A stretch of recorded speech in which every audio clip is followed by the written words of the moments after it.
Yeah, I could talk about one of them. Could talk about Matt Strom, who we just signed to a one-year deal. The other one that's been reported, we're hopeful to be able to announce soon. We're not quite there yet, so I can't comment on it yet. But could talk about Strom. We were excited to get him. This is a guy, when you look at what he's done when he's been healthy, he has a repertoire that can get out both righties and lefties, which is certainly important, especially in today's game. And he also has experience going more than one inning, which really expands what you can do. In fact, he has starting experience. We don't intend to use him in that role, but the ability to be more than just a short reliever and to get out hitters of both sides is really appealing to us. He's missed some time with knee injuries the past couple years. When he's healthy, he's been really, really effective. We were able to get into his medical file. We were able to see him throw, really like where he's at right now. And I think there's a lot of upside to bringing him in and having him here. People in New England are probably scratching their head again this morning, considering other players who would sign last night. Do you figure you're being left behind? You feel there's still time for you guys to sign somebody? Yeah, no, I don't look at it that way at all. Look, I think probably the best way, and I'm actually glad you asked that because I want to be able to, especially take our fans kind of behind the curtain. I think when you start looking at it that way, that's when you get in trouble. The important thing is to focus on what you're doing, not to focus on what everybody else is doing, and not to focus on what kind of splash you might be able to make. You go back to last offseason, I think, and we knew at the time, a lot of the things we did were not things that were exciting people at the time that we did them. We were happy with them. We liked them in terms of all the options that we had. There were definitely ways that we could have invested equally in the team that would have generated a lot more headlines or created more of that feeling like we were keeping pace in a derby. But at the end of the day, they would not have made us better. And I actually think we were better for what we did than a lot of the other things we could have done that might have created that impression. And that doesn't mean we're going to get them all right. That doesn't mean that's going to happen every year with every move. But the reason I say that is because I think it's really important for us not to get distracted by those things, to focus on what are the opportunities that make sense for us, not to start chasing things. If you chase things, you can turn good opportunities into bad opportunities and put yourself in a position not to be able to take the next good opportunity. So we're kind of looking at it that way, trying to stay focused on chasing down the things that make sense for us. Some of them are things people might expect. Some of them are things they might not expect. And I don't know in terms of timing or in terms of when or what will happen just yet. But I think the important thing is not to get too distracted by all that stuff. Any big signings, you have to still go through Henry and the bosses, right? Well, they're involved in everything that we do. Obviously, it's their organization. So, yeah, for sure. Sorry about that. I just ran a few miles outside and I haven't stopped sweating yet. I apologize. Sounds like Kyle Schwarber's going to the Phillies. I did see that this morning, yeah. You just talk about the impact he made here and how much, and whether you were kind of engaged in trying to bring him back or how the process played out. Yeah, I don't know if that's official yet, but if as you know, I told you guys about this right at the beginning of the winter.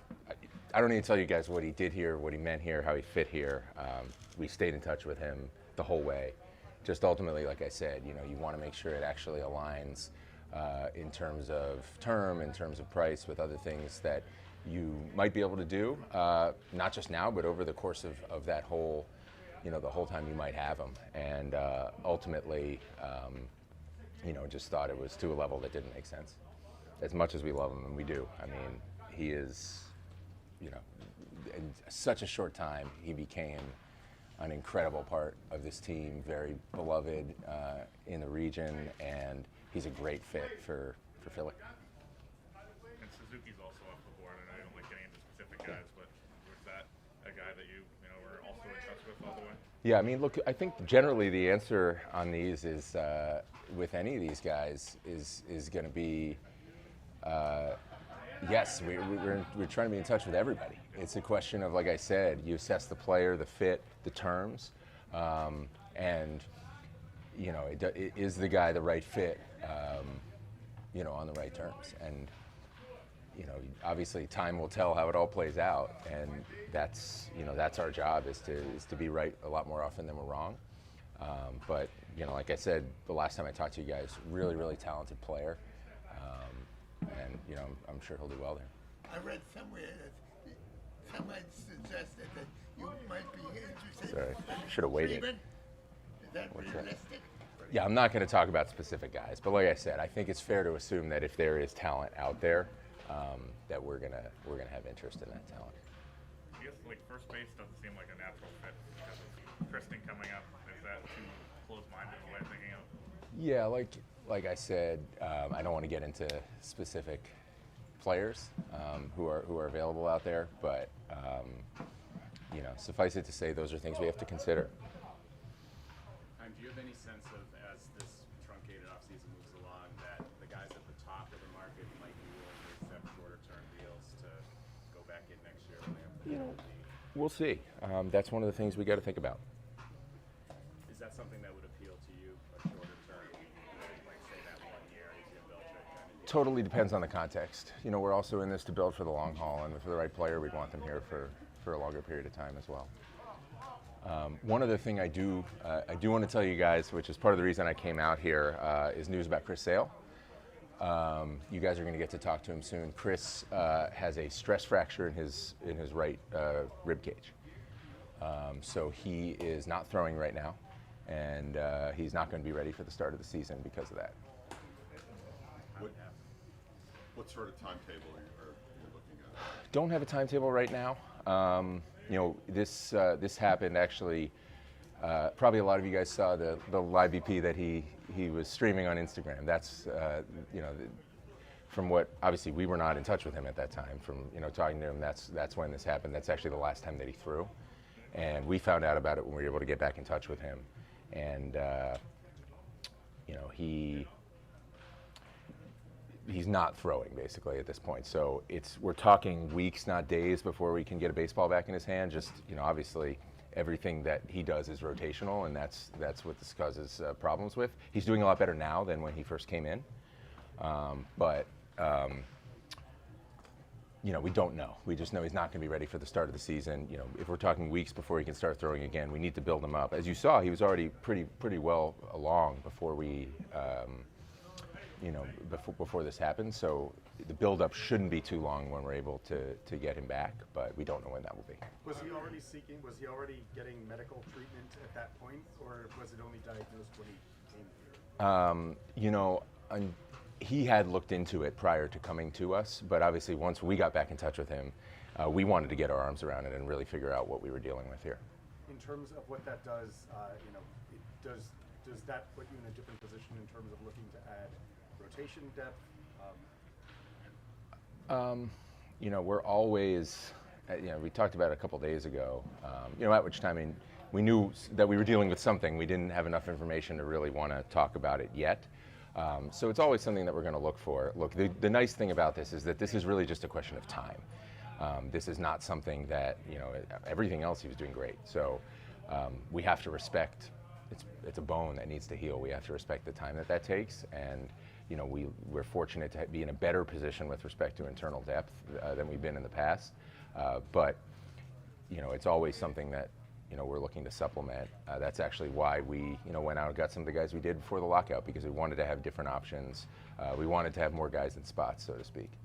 More likely that either Whitlock or Houck is prepared for the rotation rather than a bridge role in the bullpen because of this? Yeah, I don't think we should change what we're doing with them, because we need them available for this whole marathon. We talked about it with both those guys. We want to get them stretched out as much as it's responsible to do during this time and go from there. So if we were to try to push them beyond that, the worst thing we can do is set somebody back. So I don't think it changes anything with them, but we were already optimistic that they'd be able to take on a lot of innings for us. Normally, what type of rehab is that injury? How long? It totally depends. We're still trying to get a read on it. We just have to see how it goes. He's doing much better now than a week ago. But we have to get them rotating, then we got to get them throwing, and then we got to build them up. So, like I said, we're talking weeks, not days, before he starts throwing. That doesn't seem like a common injury. I mean, is this something that you've experienced with any other pitchers before? I have, we're a rotational game, so, things really on both sides of the ball. So, things either with pitchers, you sometimes see it in the rib, you sometimes see it in the back in our game. It is what it is. Obviously, things could be a lot worse on the injury front there, but it's just something we gotta take time and wait out. Just to be clear, he did it throwing, like throwing a pitch? Yeah. Do you feel like if you were able to have, your arms around these guys instead of kind of them doing it on their own, something like this could be prevented, or is it just a freak thing? Or Good question. And yeah, and let me add on that question also, like, the truth is I think we may never know exactly where and how this started. He felt it acutely after that live BP. So do we? No. If he did, we don't know about it. To your question, yeah, obviously you'd have loved to have had him here. That's, wasn't possible. Chaim, in terms of roster building, like where do you feel you are in terms of ability to make trades? Just in terms of just how well positioned do you think you are to be able to trade from prospect? It really depends on the deal.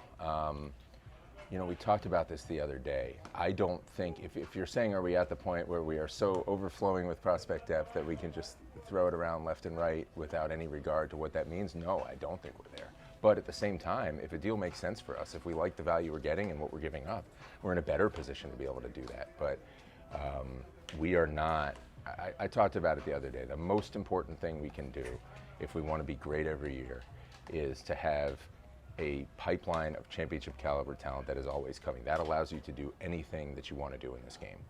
And it is really the key to sustaining success for any organization at any level of resources. So we need to be fully focused always on having that pipeline be elite. And I think we've seen over time the championship teams that the Red Sox have fielded have all in one way or another been fueled by a pipeline like that.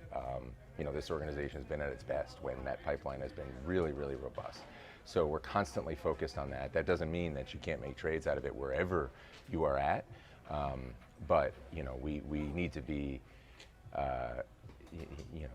we can't sit here and say, okay, box checked, we fixed the farm system, now let's go and let's spend it all down again. I don't think that's a recipe for being as great as we want, as we need to be, and as our fans want us to be every year. Is there a number, so we learned that Bogarts and Emilio got vaccinated in the offseason. Is there a number of guys that weren't vaccinated that are vaccinated now that you can tell us? There certainly are some, as you guys heard. Is there more than two? There are, yeah. I don't want to get into specific numbers or names. I don't think that's right. I think it's a private thing unless players want to talk about it. But yes, there are more than two. I'm curious about that perspective. I understand not getting into individual names, but from a competitive standpoint, given the dynamics, it's an issue. Yeah. And so, why not present the numbers? I think what it really comes down to for me is just respecting people's privacy. Look, ultimately, the Toronto thing may give them no choice in terms of their privacy, but I do think we as an organization, with players as our employees, need to respect that. And if we start getting into numbers, we're just paving the way for effectively like a guessing game, where everybody's going to keep lists and try to figure it out. I have no problem. That's your job, but I don't think we should be fueling that. I just don't think it's fair to our guys.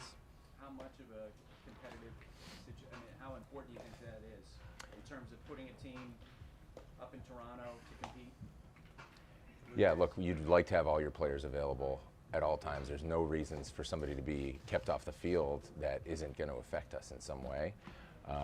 So we want to have everybody available. Cool? Thank you, Doug. Good. This is the last time I talk to you guys 20 minutes after running around the complex for 3 miles. Questions that were making Terrible optic, I know. Johnny's question. Pressure